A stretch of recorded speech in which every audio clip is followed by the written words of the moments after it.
और दोस्तों, मैं रविंद्र कुमार और मेरे YouTube चैनल पर आप सभी का हार्दिक स्वागत। दोस्तों, आज की इस महत्वपूर्ण प्रश्नोत्तरी में अपन लेकर आए हैं 50 अति महत्वपूर्ण प्रश्न जो शारीरिक शिक्षक भर्ती 2011 ग्रेड थर्ड से रिलेटेड रहेंगे।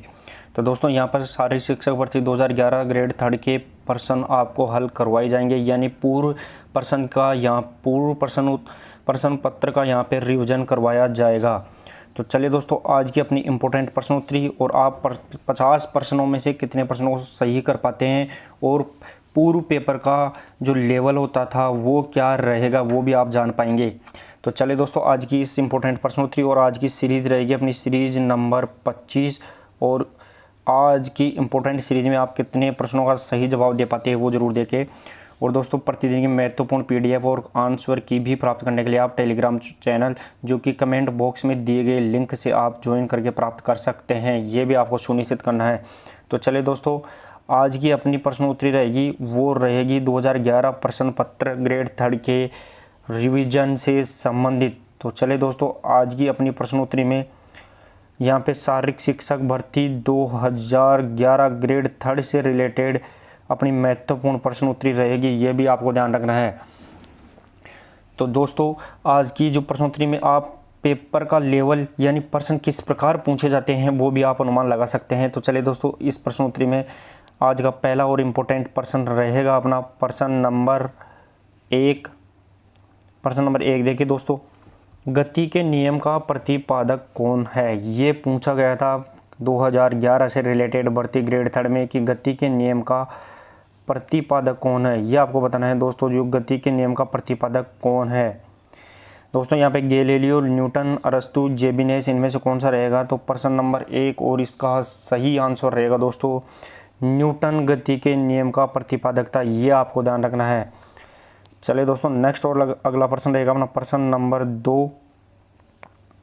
प्रश्न नंबर 2 देखिए दोस्तों, प्रश्न नंबर 2 रहेगा अपना मनुष्य के शरीर में अधिकतम उत्तोलक होते हैं। यहाँ पे ये पूछा गया है कि जो मनुष्य का शरीर होता है उसमें कौन सा उत्तोलक अधिकतम होता है, ये पूछा गया है। तो दोस्तों, मैं आपको बता दूं कि उत्तोलक के 3 प्रकार होते हैं, उनमें से कौन सा उत्तोलक अपने शरीर में यानी मानव शरीर में सबसे ज़्यादा पाया जाता है, ये पूछा गया है यहाँ पे दोस्तों। तो प्रथम श्रेणी उत्तोलक, सेकंड श्रेणी, द्वितीय श्रेणी या तृतीय श्रेणी या फिर उपरोक्त सभी इनमें से कौन सा है जो मानव शरीर में सबसे ज़्यादा पाया जाता है? तो प्रश्न नंबर 2 और इसका सही आंसर रहेगा दोस्तों तृतीय श्रेणी उत्तोलक शरीर में सबसे ज़्यादा पाया जाता है। लेकिन इसके साथ में ही मैं बता दूं कि जो द्वितीय श्रेणी उत्तोलक है वो सबसे कम पाया जाता है, ये भी आपको ध्यान रखना है, कम पाया जाता है। तो प्रश्न नंबर 2 और इसका सही आंसर रहेगा दोस्तों मानव शरीर में सबसे ज़्यादा उत्तोलक वो तृतीय श्रेणी यानी थर्ड क्लास लीवर पाया जाता है। चलिए दोस्तों, नेक्स्ट और अगला प्रश्न रहेगा अपना प्रश्न नंबर 3। और दोस्तों, आज की प्रश्नोत्तरी से रिलेटेड आप भी कमेंट बॉक्स में कमेंट करते रहिए कि आज की प्रश्नोत्तरी कैसे लगी और आप 50 में से कितने प्रश्नों का सही जवाब दे पाते हैं, ताकि आपकी तैयारी का भी पता लग सके।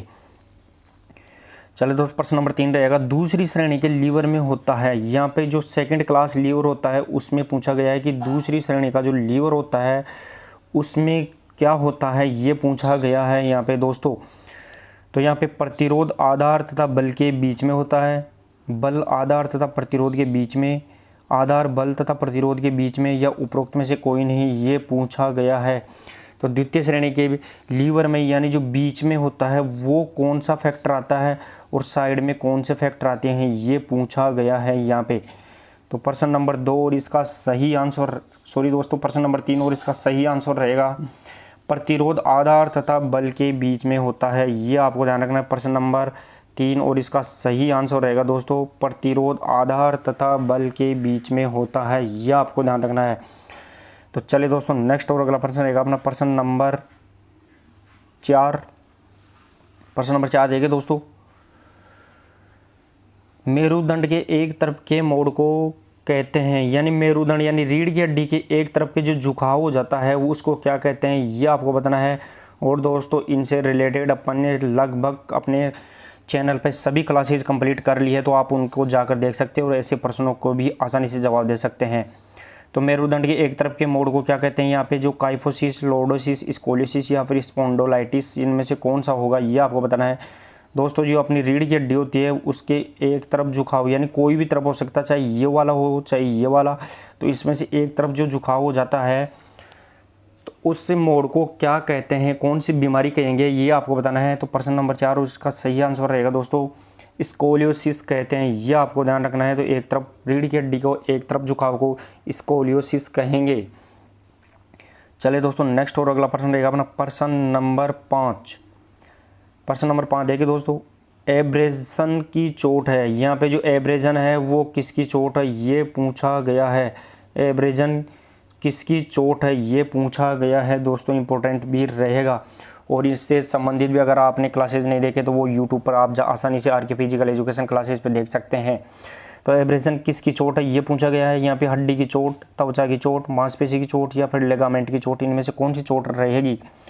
तो प्रश्न नंबर 5 और इसका सही आंसर रहेगा दोस्तों एब्रेजन त्वचा की चोट होती है, यह आपको ध्यान रखना है। और एब्रेजन होता क्या है, तो दोस्तों यहाँ पे एब्रेजन खरोंच होती है, जिसे अपन खरोंच रगड़ बोलते हैं, वो होती है एब्रेजन, ये भी आपको ध्यान रखना है।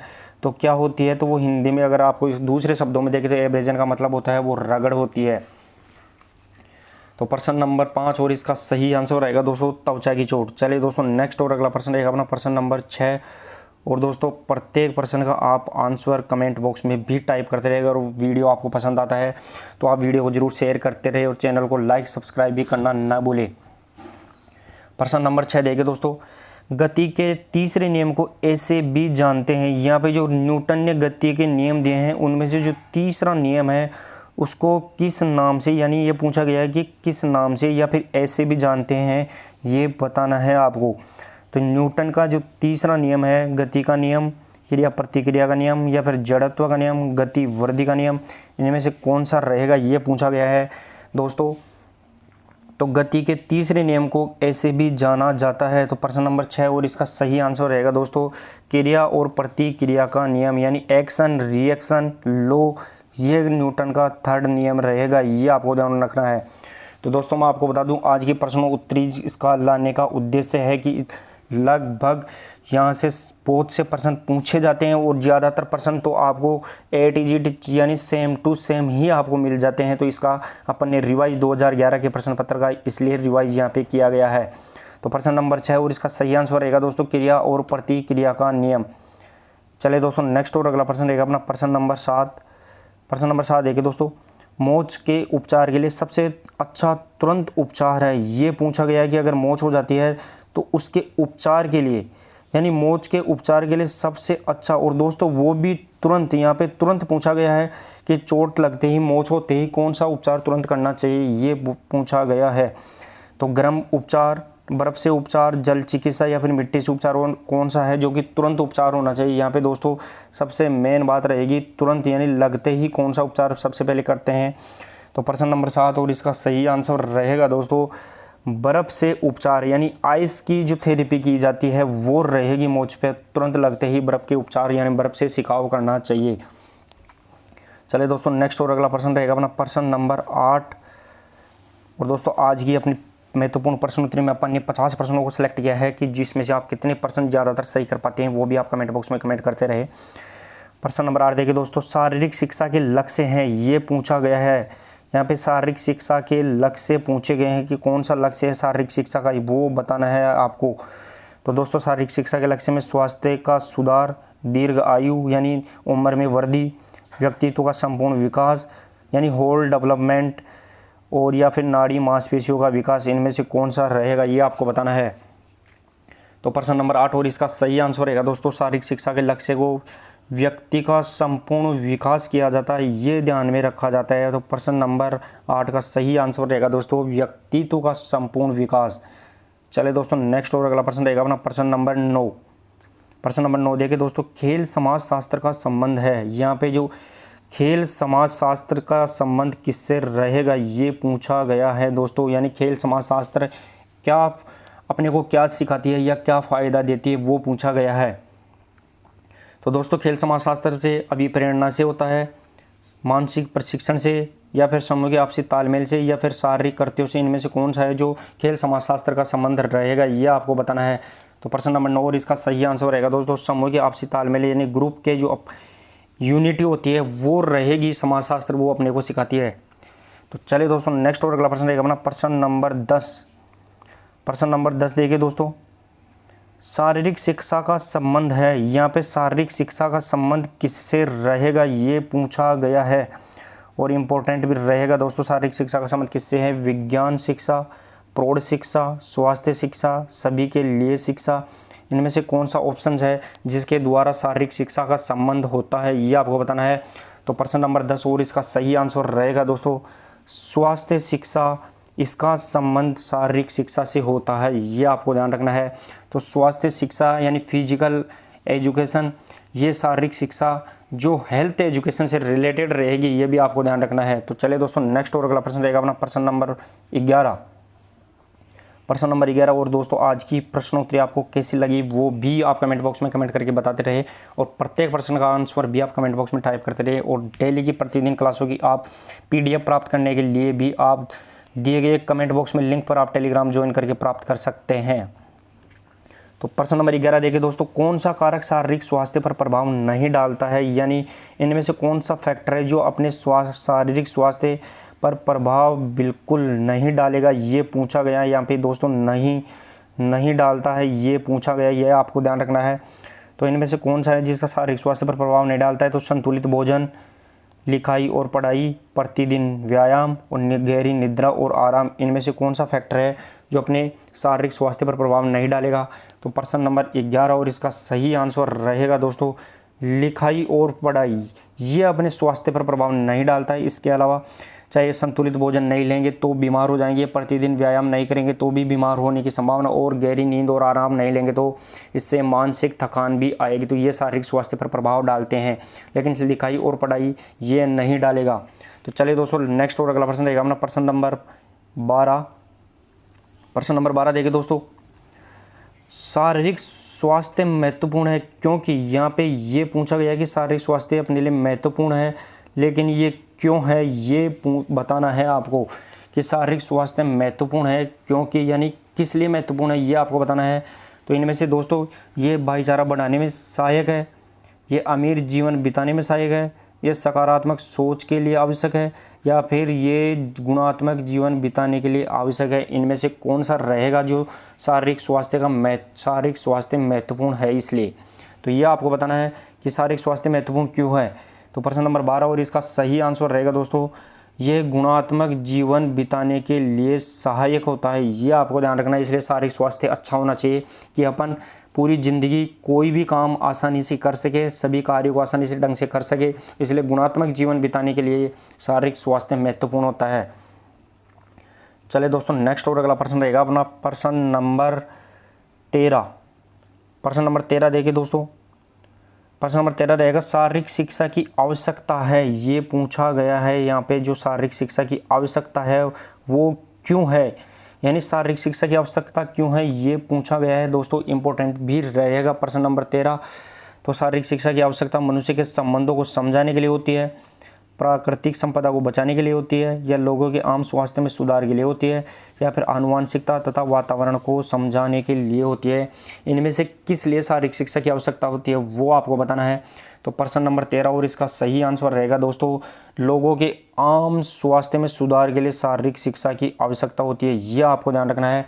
प्रश्न नंबर 13 और इसका सही आंसर रहेगा दोस्तों लोगों के आम स्वास्थ्य में सुधार के लिए शारीरिक शिक्षा की आवश्यकता होती है।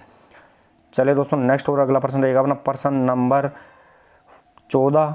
प्रश्न नंबर 14 देखिए दोस्तों, निम्नलिखित में से कौन सी हमारी सांस्कृतिक धरोहर है, ये पूछा गया है दोस्तों। यहाँ पे जो कौन सी है जो हमारी सांस्कृतिक धरोहर रहेगी, यहाँ पे इम्पोर्टेंट है दोस्तों, और बहुत से बार पूछा भी गया है। 2011 के तो अपन ने प्रश्न पत्र में यहाँ पे ले ही रखा है, लेकिन इससे पहले भी पूछा गया है। तो निम्नलिखित में से कौन सी हमारी सांस्कृतिक धरोहर रहेगी, ये आपको बताना है। इनमें से तो बड़ों का आदर करना, प्यार और स्नेह, या खेल, या फिर शिक्षा, इनमें से कौन सा रहेगा जो निम्न हमारी सांस्कृतिक धरोहर होती है? तो प्रश्न नंबर 14 और इसका सही आंसर रहेगा दोस्तों खेल हमारी सांस्कृतिक धरोहर होती है, ये आपको ध्यान रखना है। प्रश्न नंबर 14 और इसका सही आंसर रहेगा दोस्तों खेल। चलिए दोस्तों नेक्स्ट और अगला प्रश्न रहेगा अपना प्रश्न नंबर 15।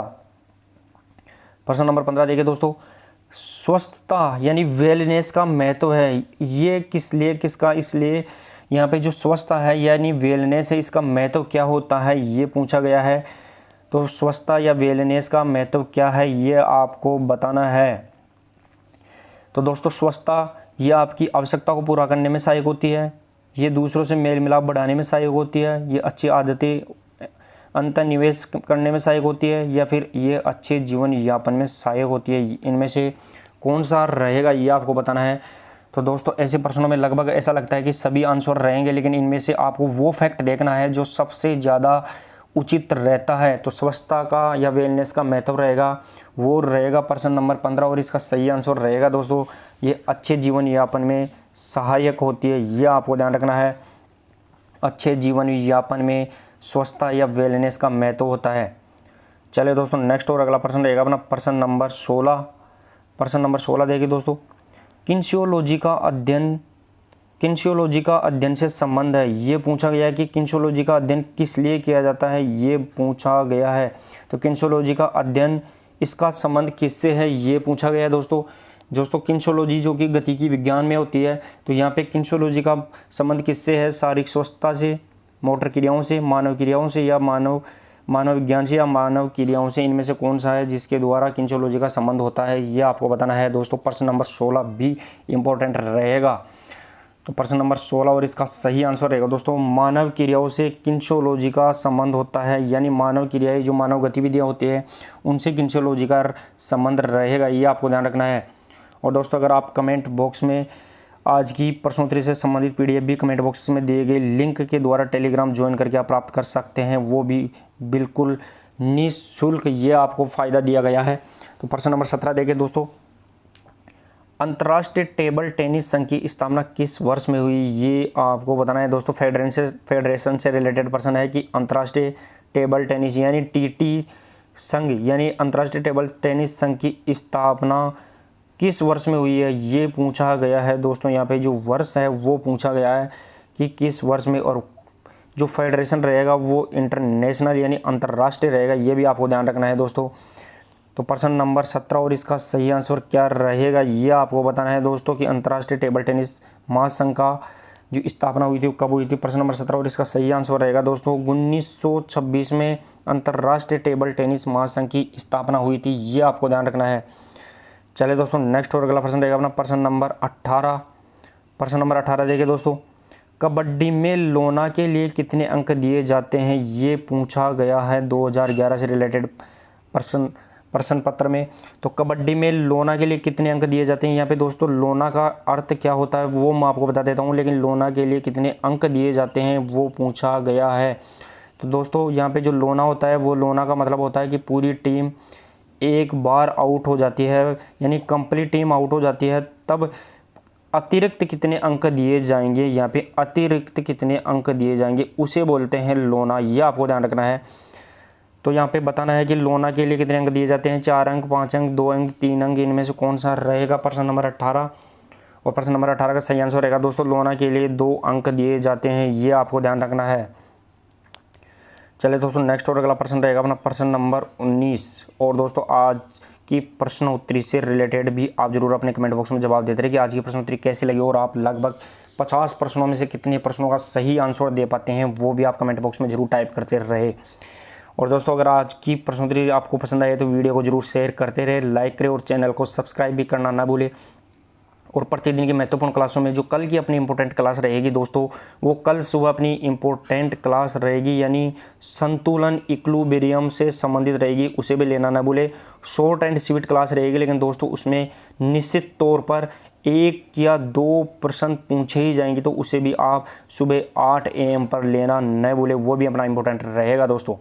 तो प्रश्न नंबर 19 देखिए दोस्तों, प्रश्न नंबर 19 रहेगा अपना, पुरुषों की कबड्डी खेल खेलने की सीमा क्या है। यहाँ पे जो टाइम से रिलेटेड पूछा गया है दोस्तों कि पुरुषों की कबड्डी खेल खेलने की सीमा यानी समय क्या है वो पूछा गया है, और दोस्तों वो पुरुषों से रिलेटेड पूछा गया है। तो पुरुषों की जो समय सीमा होती है वो पूछा गया है यहाँ पे प्रश्न नंबर 19 में। तो आपको बताना है कि कितना टाइम पुरुषों की कबड्डी के लिए होता है, 15 मिनट, 20, 25 या 30 मिनट, इनमें से कौन सा आंसर सही रहेगा पुरुषों की कबड्डी से संबंधित। तो प्रश्न नंबर 19 और इसका सही आंसर रहेगा दोस्तों 20 मिनट के 2 हाफ, ये पुरुषों के कबड्डी से संबंधित रहते हैं, 2 हाफ होते हैं, ये भी आपको ध्यान रखना है दोस्तों। चलिए दोस्तों नेक्स्ट और अगला प्रश्न रहेगा अपना प्रश्न नंबर 20। प्रश्न नंबर 20 देखिए दोस्तों, बास्केटबॉल खेल में 3 अंक मैदानी गोल एरिया की माप क्या है, ये पूछा गया है। जो बास्केटबॉल खेल होता है उसमें जो 3 पॉइंट एरिया होता है वो पूछा गया है दोस्तों। उसकी लंबाई क्या होती है, यानी लंबाई चौड़ाई से रिलेटेड प्रश्न रहेगा। तो जो बास्केटबॉल में 3 पॉइंट गोल एरिया होता है उसकी लंबाई यहाँ पे पूछी गई है। और ये प्रश्न लगभग दोस्तों अपन ने 2011 की प्रश्नोत्तरी से रिलेटेड प्रश्न लिए हैं, लेकिन ये प्रश्न 2018 में भी पूछा गया था, ये भी आपको ध्यान रखना है। तो इम्पोर्टेंट रहेगा दोस्तों यहाँ पे। तो इसकी माप कितनी रहेगी वो बताना है कि 3 पॉइंट एरिया की माप कितनी रहेगी बास्केटबॉल में। तो प्रश्न नंबर 20 और इसका सही आंसर रहेगा दोस्तों 6.75 मीटर, ये आपको ध्यान रखना है। 6.75 मीटर 3 पॉइंट एरिया की माप रहेगी। चलिए दोस्तों नेक्स्ट और अगला प्रश्न रहेगा अपना प्रश्न नंबर 21। प्रश्न नंबर 21 देखिए दोस्तों, फुटबॉल का वजन है, यहाँ पे जो फुटबॉल होती है उसका वजन पूछा गया है दोस्तों, ये आपको बताना है। और इसमें दोस्तों 2 प्रकार के वजन आपको याद रखने हैं और दोनों ही अलग अलग होते हैं, इसमें पूछा नहीं जाता है, एक ही पूछा जाएगा। तो आपको कंट्रोवर्सी बिल्कुल भी नहीं रहेगी। तो इनमें से ये ऑप्शन 2011 के अकॉर्डिंग रहेंगे। तो फुटबॉल का वजन 390 से 450 ग्राम, 453 या फिर 450, इनमें से कौन सा रहेगा जो फुटबॉल का वजन होता है। लेकिन इससे पहले मैं दोस्तों आपको बता दूं कि अब फुटबॉल का वजन 410 से यहाँ पे अब फुटबॉल का वजन क्या रहेगा, तो 410 से 450 तक भी रहता है, यानी ग्राम में रहता है। ये भी आपको ध्यान रखना है लेटेस्ट के रूप में। तो 410 से 450, लेकिन इस ऑप्शन के अकॉर्डिंग यानी 2011 में प्रश्न पूछा गया था उसके अकॉर्डिंग फुटबॉल का वजन क्या रहेगा ये आपको बताना है। तो प्रश्न नंबर 21 और इसका सही आंसर रहेगा दोस्तों 396 से 453 ग्राम, ये आपको ध्यान रखना है। 396 से 453 ग्राम फुटबॉल का वजन रहेगा। चलिए दोस्तों नेक्स्ट और अगला प्रश्न रहेगा अपना प्रश्न नंबर 22। प्रश्न नंबर 22 देखिए दोस्तों, जल चिकित्सा का अर्थ है, यहाँ पे जो जल चिकित्सा होती है यानी थेरेपी से रिलेटेड प्रश्न पूछा गया है दोस्तों। तो जल चिकित्सा रहेगी, इसका अर्थ क्या होता है, यहाँ पे जो चिकित्सा वो जल की है, तो जल चिकित्सा का अर्थ क्या है ये पूछा गया है दोस्तों। तो तेल से उपचार, पानी से उपचार, गर्मी से उपचार या फिर तरंगों से उपचार, इनमें से कौन सा रहेगा जो जल चिकित्सा का अर्थ होता है। और ईजी भी रहेगा दोस्तों।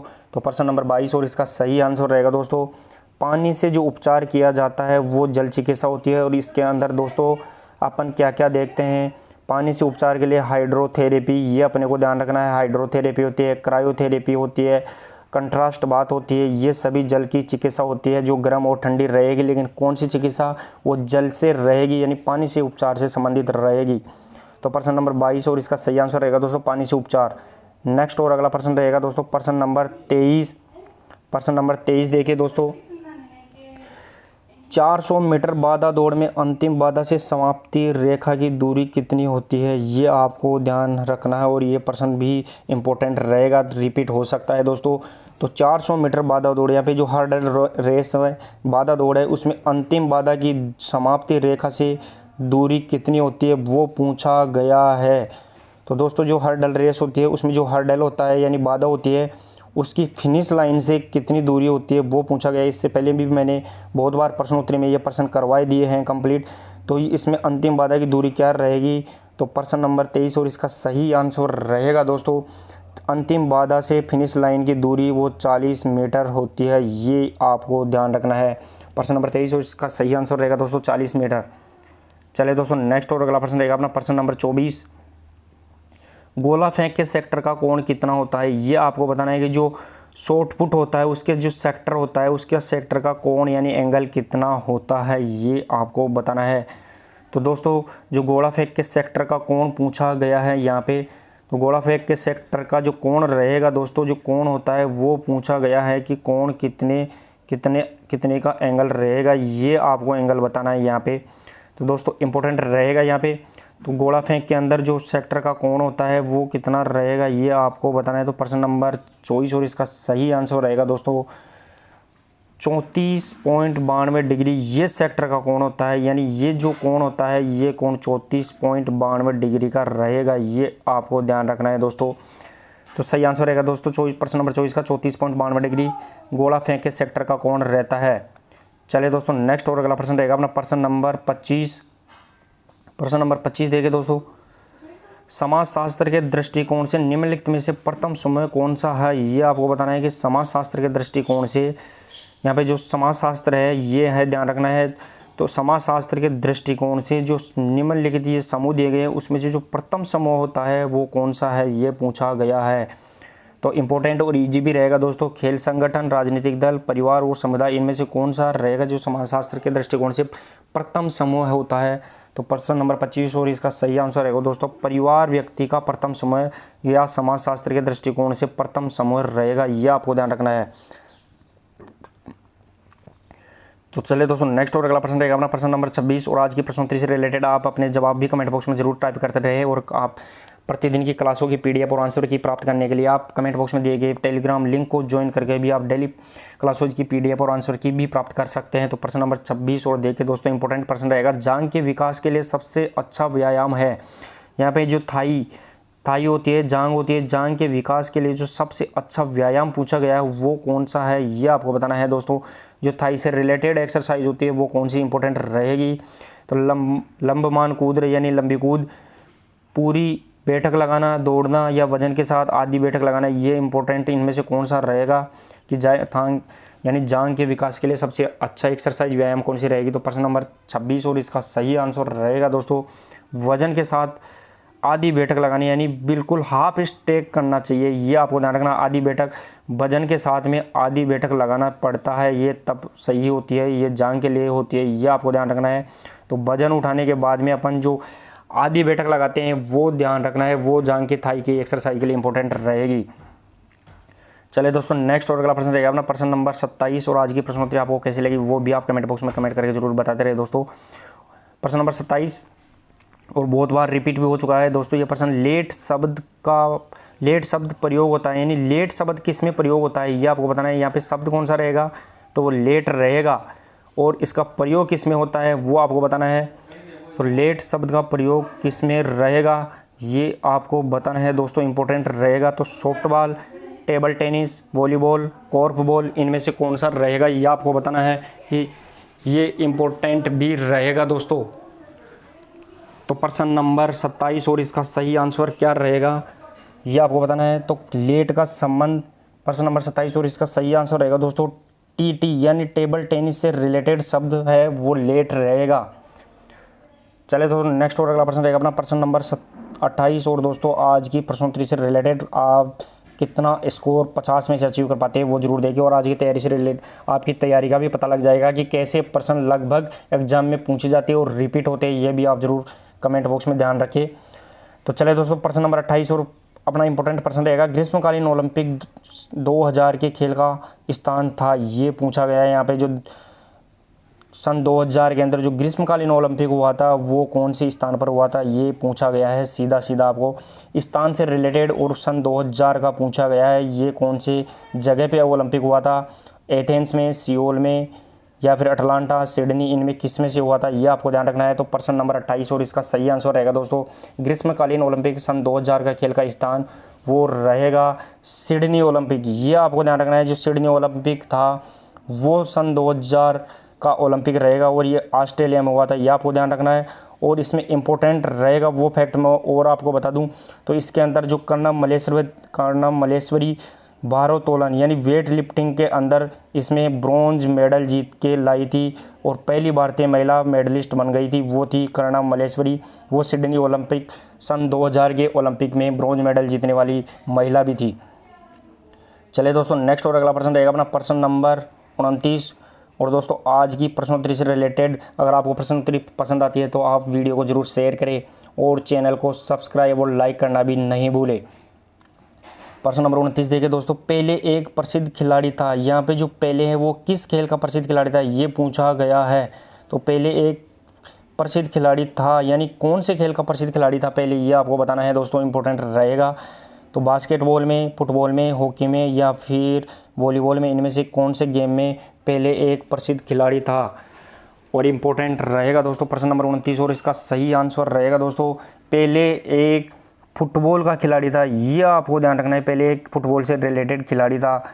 चले दोस्तों नेक्स्ट और अगला प्रश्न रहेगा अपना प्रश्न नंबर 30 प्रश्न नंबर 30 देखिए दोस्तों, द्रोणाचार्य पुरस्कार कौन से वर्ष में आरंभ किया गया है? ये आपको बताना है कि द्रोणाचार्य पुरस्कार है जो इसकी शुरुआत कौन से वर्ष में की गई थी, ये आपको बताना है। और दोस्तों मैं आपको बता दूं जो कि द्रोणाचार्य पुरस्कार होता है वो प्रशिक्षक यानी कोच को दिया जाता है, ये आपको ध्यान रखना है, खिलाड़ी को नहीं दिया जाता है। तो द्रोणाचार्य पुरस्कार की शुरुआत कब हुई थी? 1985, 84, 86 या फिर 83, इनमें से कौन से ईयर में द्रोणाचार्य पुरस्कार की शुरुआत हुई थी? तो प्रश्न नंबर 30 और इसका सही आंसर रहेगा दोस्तों 1985 यानी 1985 में द्रोणाचार्य पुरस्कार की शुरुआत हुई थी। चलिए दोस्तों नेक्स्ट और अगला प्रश्न रहेगा अपना प्रश्न नंबर 31। प्रश्न नंबर 31 देखिए दोस्तों, मौलाना अबुल कलाम आज़ाद ट्रॉफी यानी माका किसको दी जाती है? प्रश्न भी इंपॉर्टेंट और रिपीट भी हो सकता है दोस्तों। मौलाना अबुल कलाम आज़ाद ट्रॉफी जो माका रहेगी, यह माका ट्रॉफी किसे दी जाती है? खिलाड़ी को, विश्वविद्यालय को, एक प्रशिक्षक को या राज्य को, इनमें से किसको दी जाती है, ये आपको बताना है। तो प्रश्न नंबर 31 और इसका सही आंसर रहेगा दोस्तों माका ट्रॉफी विश्वविद्यालय यानी यूनिवर्सिटी को दी जाती है, ये आपको ध्यान रखना है। और दोस्तों प्रति वर्ष दी जाती है, ये भी आपको ध्यान रखना है, प्रति वर्ष माका ट्रॉफी यूनिवर्सिटी को दी जाती है। चलिए दोस्तों नेक्स्ट और अगला प्रश्न रहेगा अपना प्रश्न नंबर 32। और दोस्तों प्रश्न उत्तरी से संबंधित पीडीएफ भी आप कमेंट बॉक्स में दिए गए टेलीग्राम लिंक को ज्वाइन करके प्राप्त कर सकते हैं। प्रश्न नंबर 32 देखिए दोस्तों, कुश्ती में सर्वप्रथम अर्जुन अवार्ड प्राप्त करने वाला कौन था? यहाँ पे जो कुश्ती है उस कुश्ती से संबंधित जो प्रथम अर्जुन पुरस्कार प्राप्त करने वाला खिलाड़ी कौन है वो पूछा गया है दोस्तों। तो कुश्ती के अंदर गेम कौन सा है? तो दोस्तों कुश्ती है, और कुश्ती में जो प्रथम अर्जुन अवार्ड प्राप्त करने वाला खिलाड़ी कौन रहेगा वो बताना है आपको।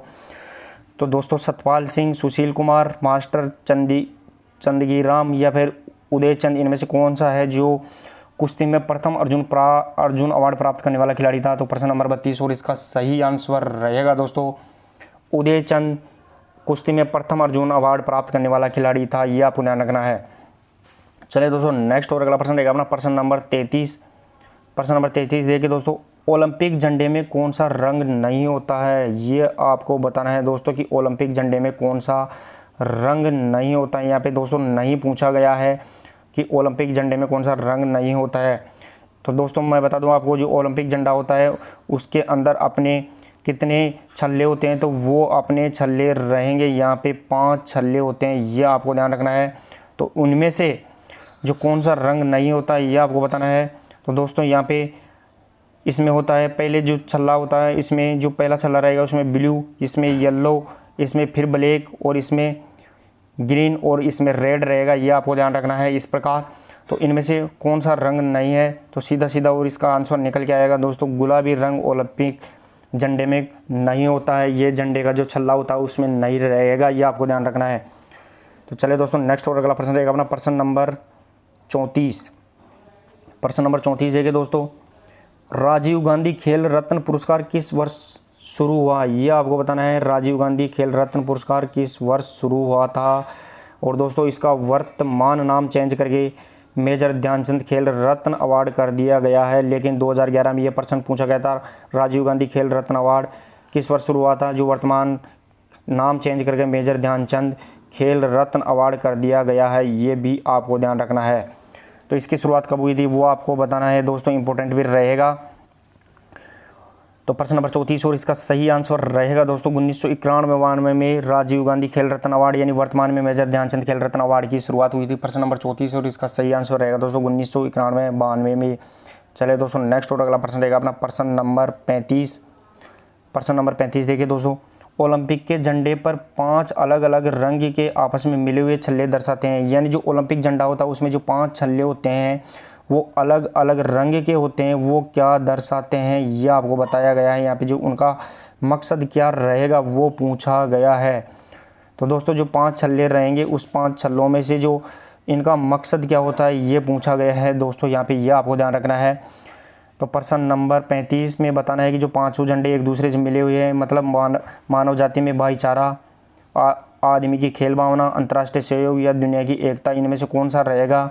तो प्रश्न नंबर 35 और इसका सही आंसर रहेगा दोस्तों दुनिया की एकता का प्रतीक रहेंगे, ये आपको ध्यान रखना है। ये ओलंपिक के 5 झंडे दुनिया की एकता का प्रतीक होता है, ये आपको ध्यान रखना है, इंपॉर्टेंट रहेगा दोस्तों। यानी महाद्वीपों से रिलेटेड भी रहते हैं, लेकिन ये दुनिया की एकता को यानी उसकी यूनिट को ये यहाँ पे प्रदर्शित करते हैं।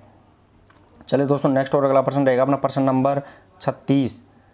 प्रश्न नंबर 36 देखिए दोस्तों, प्रश्न नंबर 36, हॉकी में पुश पास दिया जाता है जब सहयोगी खिलाड़ी खड़ा हो। यहाँ पे हॉकी के रिलेटेड है, हॉकी में जो पुश पास दिया जाता है, यहाँ पे पुश पास पूछा गया है दोस्तों।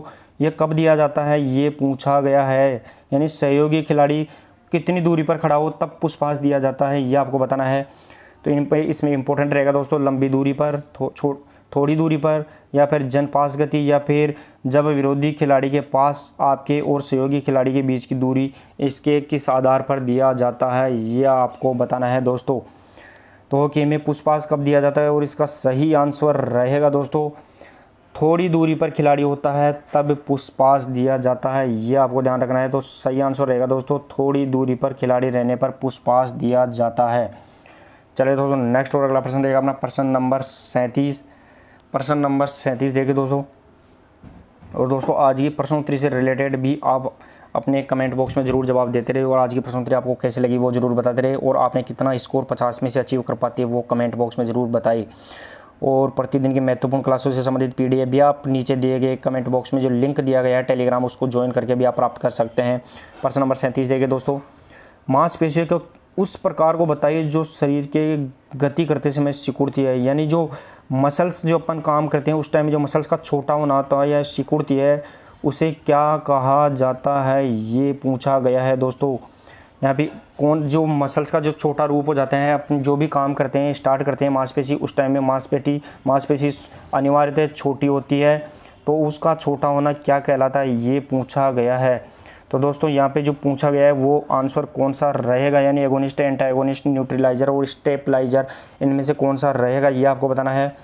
तो प्रश्न नंबर 37 और इसका सही आंसर रहेगा दोस्तों एगोनिस्ट, यानी मांसपेशी अनिवार्यतः काम करने के दौरान अनिवार्यतः छोटी होती है, उसे सिकुड़ती है, उसे एगोनिस्ट कहेंगे, ये आपको ध्यान रखना, उसे एगोनिस्ट कहते हैं। चले दोस्तों नेक्स्ट और अगला प्रश्न रहेगा अपना प्रश्न नंबर 38।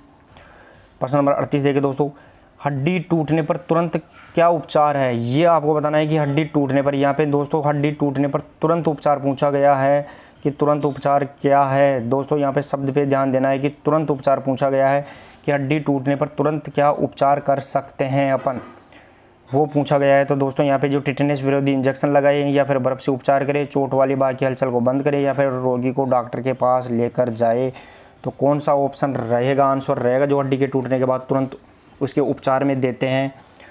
तो प्रश्न नंबर 38 और इसका सही आंसर रहेगा दोस्तों चोट वाली बाह की हलचल, यानी उसके मूवमेंट्स को तुरंत बंद कर देना चाहिए, ये आपको ध्यान रखना है। चोट वाली बाह की हलचल को तुरंत बंद कर देना चाहिए। हड्डी टूटते ही जिस जगह हड्डी टूटी है उसकी मूवमेंट को, यानी उसके जो मूवमेंट होता है उसको तुरंत बंद कर देना चाहिए, ये आपको ध्यान रखना है। तो चलिए दोस्तों नेक्स्ट और अगला प्रश्न रहेगा अपना प्रश्न नंबर 39।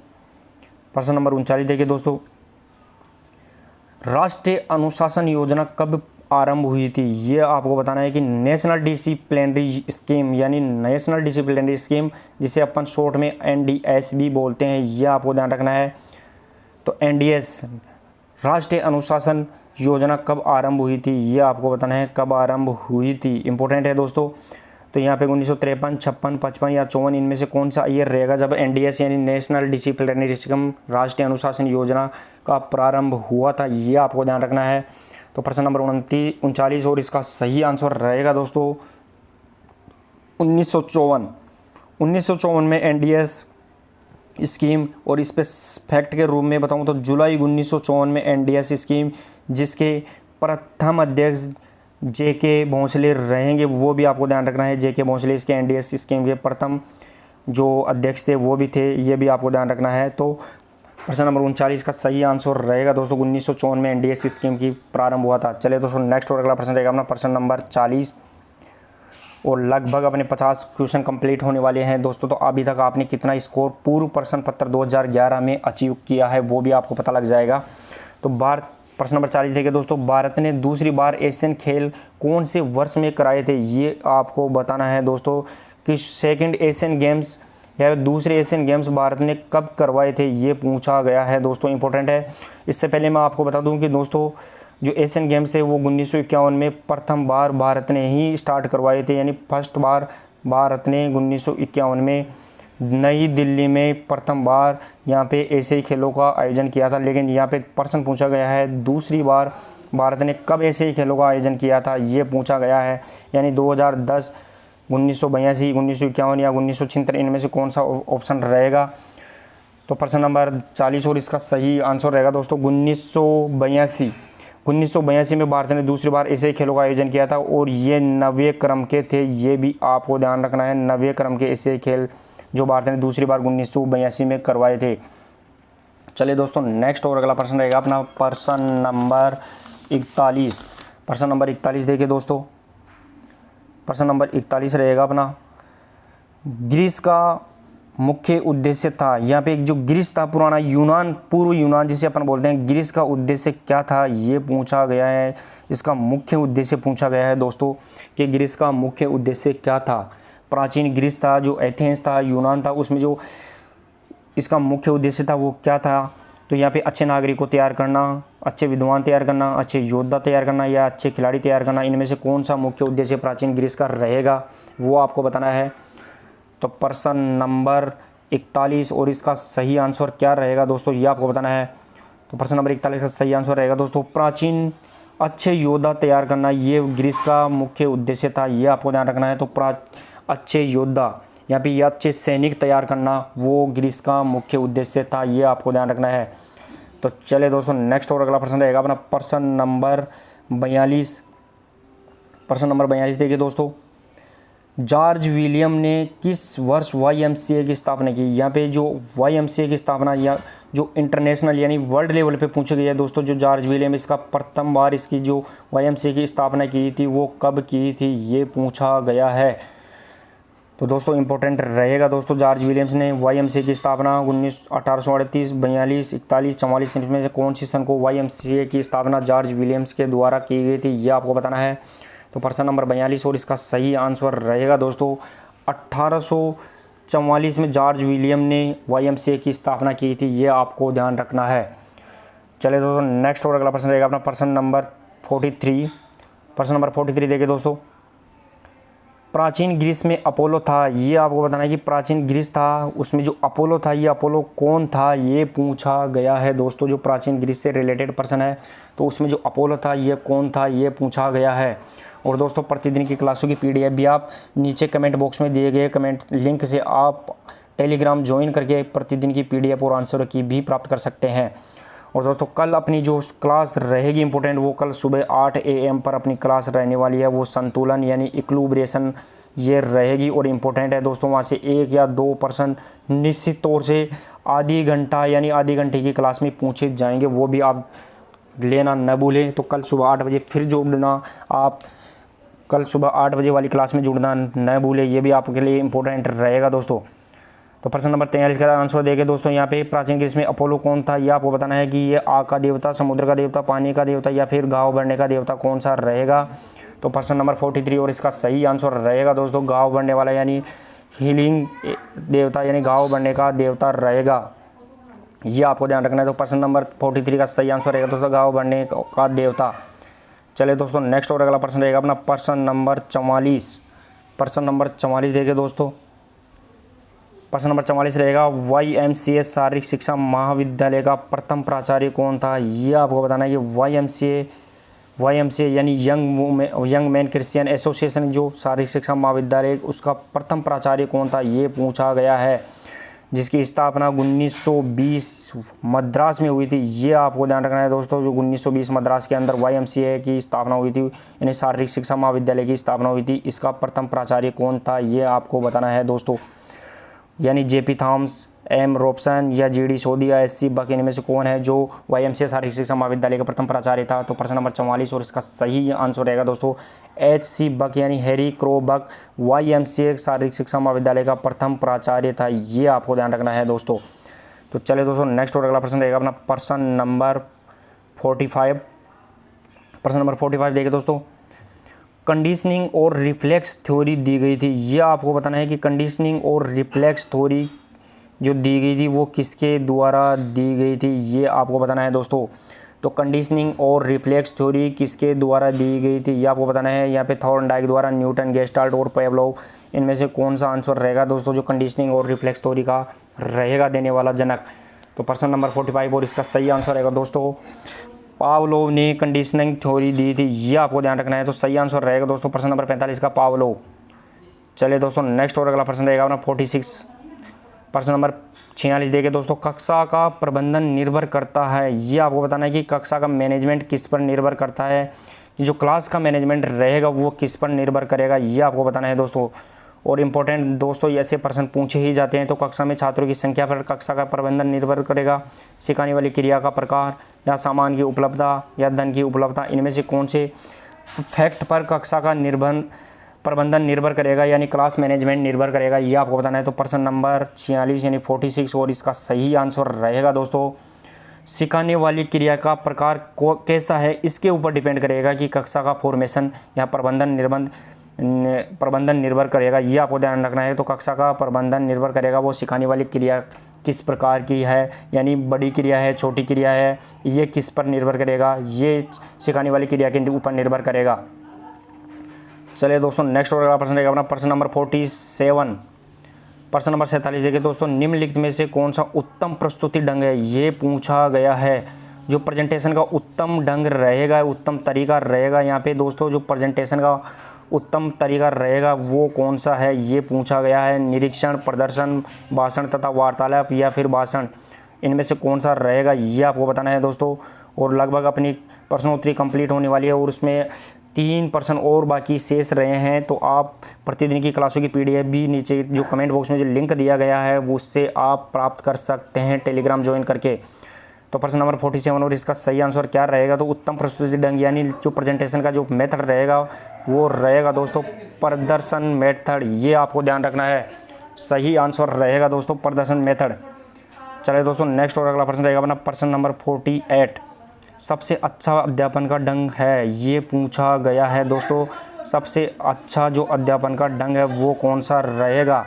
और दोस्तों कुछ आवाज़ें भी आपको सुनाई दे रही हैं लेकिन आपको बिल्कुल भी उससे डिस्टर्ब नहीं होना है, ये आपको ध्यान रखना है। तो बिल्कुल भी डिस्टर्ब नहीं होना है ऐसी आवाज़ों से, आपको सीधा अपने जो कंटेंट है उस पर ध्यान रखना है, बिल्कुल भी ऐसे आवाज़ों से डिस्टर्ब नहीं होना है। तो प्रश्न नंबर 48 का आंसर देखिए दोस्तों, सबसे अच्छा अध्यापन का ढंग कौन सा है, ये पूछा गया है। यानी जो टीचिंग मेथड है वो सबसे अच्छी कौन सी होती है, भाषण विधि, दो तरफा, सक्रियता, अध्यापन केंद्रित अध्यापन या फिर श्यामपट्ट अध्यापन, इनमें से कौन सा रहेगा वो आपको बताना है। तो प्रश्न नंबर 48 यानी 48 और इसका सही आंसर रहेगा दोस्तों दो तरफा जो टीचिंग मेथड होती है वो सबसे अच्छा अध्यापन का तरीका रहता है। चलिए दोस्तों नेक्स्ट और अगला प्रश्न रहेगा अपना प्रश्न नंबर 49 देखिए दोस्तों, टर्नवेरियन आंदोलन को शुरू किया था, यानी टर्नवेरियन जो आंदोलन जर्मनी के अंदर शुरू किया गया था दोस्तों, उसको आंदोलन को शुरू करने वाला ये उसका जनक कौन है, ये पूछा गया है। तो दोस्तों यहाँ पे जो टर्नवेरियन आंदोलन को शुरू करने वाला जनक कौन रहेगा, तो JB नेस, फ्रेडरिक गर्ट्समथ, फ्रेडरिक लुडविग जॉन या जॉन बेसलो, इनमें से कौन सा रहेगा दोस्तों, ये आपको बताना है कि टर्नवेरियन आंदोलन का जनक कौन रहेगा या शुरू करने वाला कौन। तो प्रश्न नंबर 49 और इसका सही आंसर रहेगा दोस्तों फ्रेडरिक लुडविग जॉन, ये टर्नवेरियन आंदोलन का जनक कहलाता है, ये आपको ध्यान रखना है। तो चले दोस्तों आज की प्रश्नोत्तरी का लास्ट और इम्पोर्टेंट प्रश्न नंबर 50। और दोस्तों ये अपना 2011 से संबंधित प्रश्न पत्र का पहला पार्ट है, इसके अलावा भी अपन और सेकंड पार्ट इससे रिलेटेड लाएंगे। और इस प्रकार अपन कंप्लीट 130 प्रश्न जो क्वेश्चन पेपर 2011 के अंदर आए थे उनका एनालिसिस करेंगे। तो अपन ने 50 प्रश्नों को यहाँ पे शामिल कर लिया है। नेक्स्ट फिर देखेंगे अपन कि इनके प्रश्न और 50 प्रश्न फिर लाएंगे। इस प्रकार अपन 2 सीरीज़ के अंदर कंप्लीट करेंगे। तो प्रश्न नंबर लास्ट और 50 नंबर देखिए दोस्तों, आज की प्रश्नोत्तरी का लास्ट प्रश्न रहेगा प्रश्न नंबर 50 देखिए दोस्तों, सिखलाई के नियम देने वाला है। यहाँ पे जो सिखलाई का नियम यानी लर्निंग नियम को किसने दिए थे, ये पूछा गया है। तो सिखलाई के नियम देने वाला कौन है, तो प्रश्न नंबर 50 यानी वाटसन, पावलोव, मॉर्गन या थॉर्नडाइक, इनमें से कौन रहेगा। तो प्रश्न नंबर 50 और इसका सही आंसर रहेगा दोस्तों सिखलाई के नियम देने वाला थॉर्नडाइक था, ये आपको ध्यान रखना है। तो दोस्तों इस प्रकार अपन ने 50 प्रश्नों का एनालिसिस किया है और 50 प्रश्न में से आपने कितने प्रश्नों का सही आंसर दिया है वो भी आप कमेंट बॉक्स में ज़रूर टाइप करें। और अगर आज की प्रश्नोत्तरी से रिलेटेड PDF भी प्राप्त करना चाहते हैं तो नीचे कमेंट बॉक्स में जो टेलीग्राम लिंक दिया गया है उसको ज्वाइन करके आप प्राप्त कर सकते हैं। और कल सुबह अपनी 8 AM पर जो कल अपनी इम्पोर्टेंट क्लास रहेगी संतुलन यानी इक्विलिब्रियम, उसको लेना न भूले, वो इम्पोर्टेंट रहेगी। तो मिलते हैं दोस्तों कल सुबह फिर एक नई क्लास के साथ, तब तक के लिए धन्यवाद।